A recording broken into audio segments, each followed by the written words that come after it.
Hey guys, what is up? Derek here from Bomb Socks with more Bomb Bites, where we feast upon the words of Christ and we do it one bite at a time.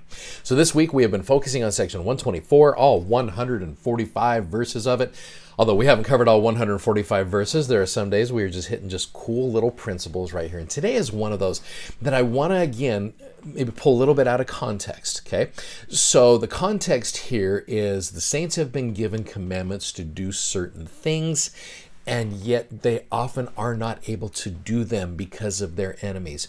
So I want to actually, as I was reading through this, I remembered that I actually did a Bomb Bites episode way back in the day. I think it's episode 13 of Bomb Bites. I still remember I was sitting outside. It was a beautiful day. We had just hit the pandemic phase, so I was doing all of my teaching, everything from home, and the church was in a unique situation. Our country, our world was in a unique situation where there's a verse in section 124 that I think is very applicable to that time period, and we're still seeing a lot of that going on as well.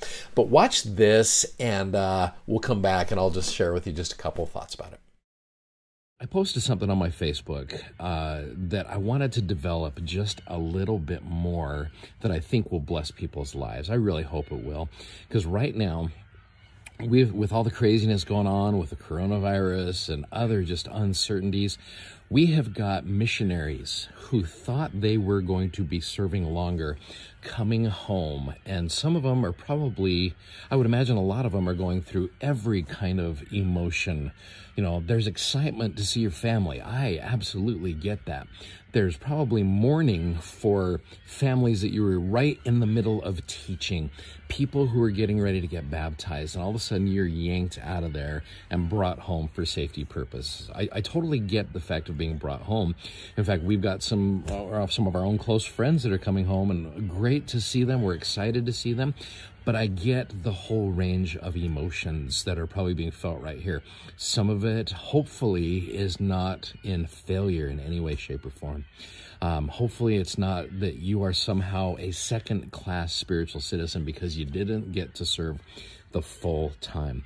Let me read to you a verse of Scripture that, to me, now this is in one of the longest sections of the Doctrine and Covenants. And I know we're doing Book of Mormon for Come Follow Me. I get it.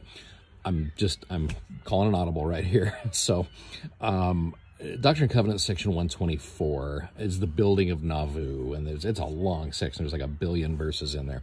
If you go down to verse number 49, and this is one, I shared it, I've shared it for years with missionaries who have come home early for one reason or another, whether it's anxiety or health issues or whatever it is, particularly the things that were beyond their control. And health issues, political issues, whatever it is. Let me read to you verse 49. It says, "Verily, verily, I say unto you." Now, the context of this is the building of the temple. And as you know, during that time period, a lot of persecution going on. "So verily I say unto you that when I give a commandment to any of the sons of men to do a work unto my name," and again, that could be a mission, it could be whatever it is, "and those sons of men go with all their might and with all they have to perform that work, and cease not their diligence." I've seen many of you who have been coming home. I've seen your pictures of your baptisms, your pictures out there working. You're doing great stuff, ceasing not from diligence. And then it says, "And their enemies came upon them and hinder them from performing that work." Now, back in the day, this was persecutors. Today, it's threats of viruses and other stuff like that.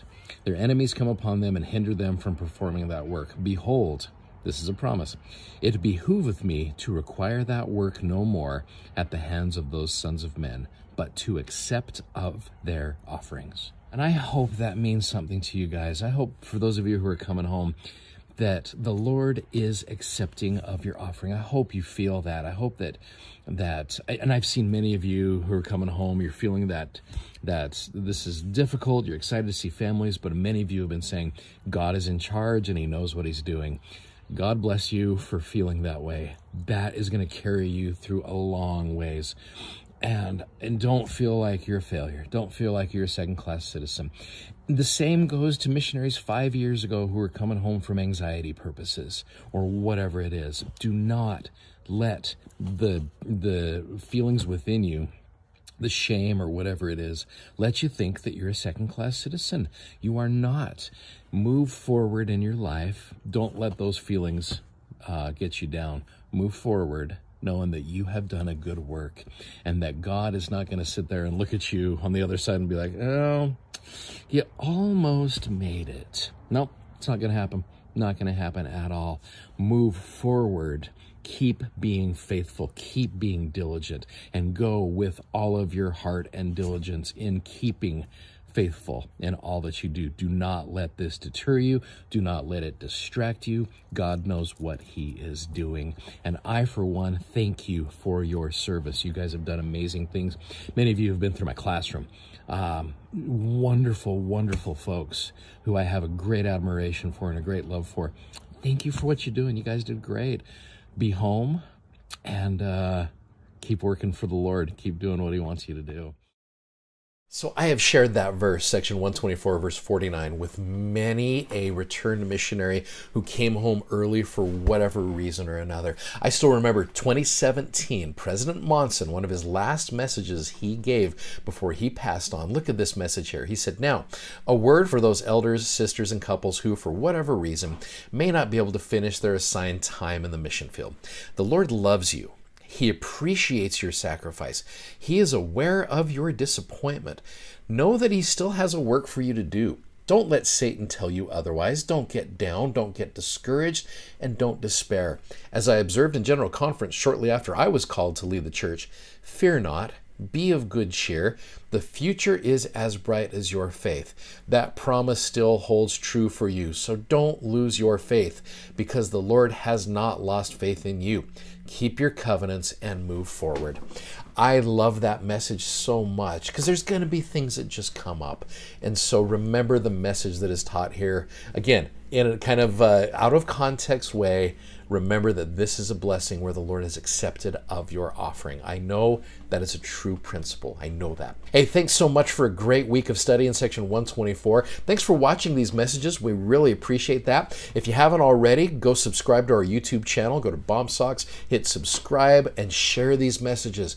Please share these messages with others. We love when you do that. So thanks for doing that. And please go check out our amazing gospel-themed socks at bombsocks.com. And you guys have an amazing weekend. We'll see you next week. Godspeed. Bye-bye.